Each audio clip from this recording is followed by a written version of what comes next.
رح نعمل مع بعض أكلة البافلو وينجز اند رينجز بالدب البلو تشيز. بدنا هون أول إشي نحضر الدب.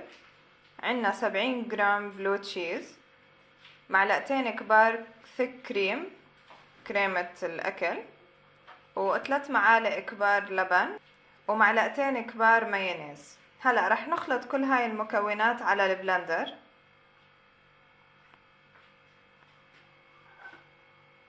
زي ما حطينا كل هاي المكونات بالبلندر، رح نخفقهم منيح وهيك بصير عنا الدب جاهز. رح نحطه بالبراد. هيك صارت الدب عنا جاهز. رح نبلش بالدجاج، بس بنحط الدب بالبراد. نحضر التشيكن. احنا عنا هون دجاجة كاملة مقطعة، وعنا زيت لازم نحطها بطنجرة ملانة زيت، يعني نغمر الدجاج بالزيت. اول اشي هون احنا حطينا ملح وفلفل وقرفة على الدجاج. هلا رح نشوف الزيت اذا قدح منيح عشان نبلش نقلي الدجاج. هلا زيت صار كتير منيح. رح نبلش نضيف عليه الدجاج ونعمل له ديب فراينج.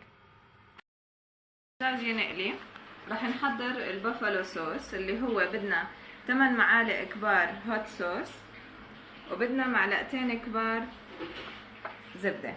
رح نحط هلا بان صغيرة او الكسرولة الصغيرة على النار. هلا رح نضيف الهوت صوص بقلب الكسرولة.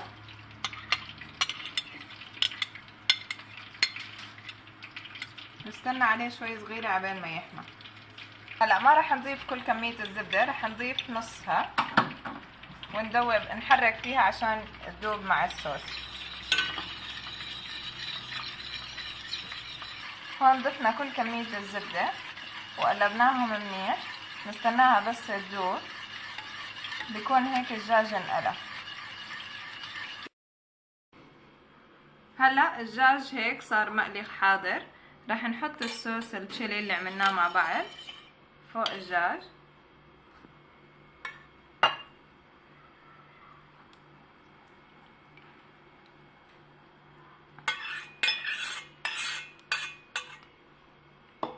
ونقلب فيهم. هلا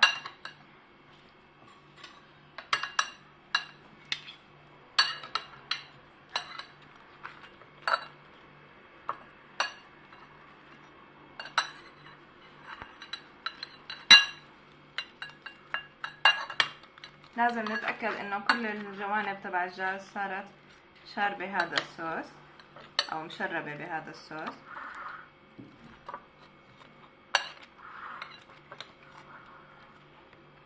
هلا بعد ما صاروا جاهزين رح ننقلهم لصحن التقديم.